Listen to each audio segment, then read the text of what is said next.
আপনারা পৃথিবীতে অনেক বাবার গল্প শুনেছেন, তবে সুনামগঞ্জে এক পাথর বাবার গল্প আজকে আমরা তুলে ধরব। সুনামগঞ্জের কাঠর ইউনিয়নের কলাইয়া গ্রামে একটি আস্তানায় এক পাথর বাবার আসর বসেছিল। সেখানে মাদক সেবন করা হতো। সুনামগঞ্জ সদর থানার একটি গোপন সংবাদের মাধ্যমে বিশেষ অভিযান পরিচালনা করা হয়। সেই সময় পাথর বাবা নামে খ্যাত সেই মাদক ব্যবসায়ীকে আটক করা হয়। তার সাথে তার সহযোগী আরো ৩ জনকে আটক করা হয়। আমরা আরো জানার চেষ্টা করব সুনামগঞ্জ সদর থানার ভারপ্রাপ্ত কর্মকর্তা ওসি রতন শেখের কাছ থেকে। আমরা বাবা বলতে বুঝি সন্তানের পিতা।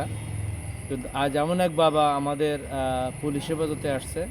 এ হচ্ছে পাথর বাবা, অর্থাৎ সে নিজে একজন মাদকের বড় ব্যবসায়ী এবং সে একটা দোকান খুলে নিয়ে বসছে রিমোট এলাকায় কাঠর ইউনিয়নে।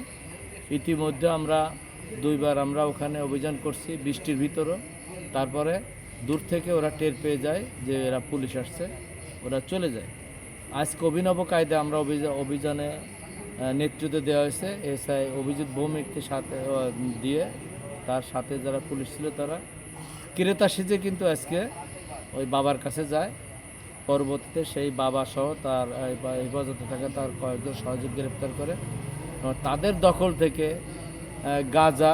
গাঁজা খাওয়ার যে কলকা বিভিন্ন আইটেম, তাছাড়া নতুন একটা জিনিস তাদের কাছ থেকে পাওয়া গেছে, হিরোইন সাদৃশ্য গুঁড়া।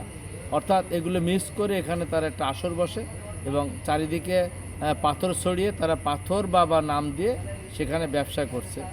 একটা তারা যে এই যে পাথর বাবা নাম দিয়ে তারা যে এর আড়ালে তারা যে মাদক ব্যবসা করছে, এই বিষয়টা আমাদের মান্যবর পুলিশ সুপার স্যার মাঝে আমাদেরকে একটা ভিডিও দিছিল। আপনারাই কেউ না কেউ স্যারের কাছে সরবরাহ করছিলেন ভিডিওটা দেওয়ার পরেও কিন্তু আবার আমরা দ্বিতীয়বারই পদক্ষেপ নিলাম। আজকে সফল হয়েছে। ধন্যবাদ।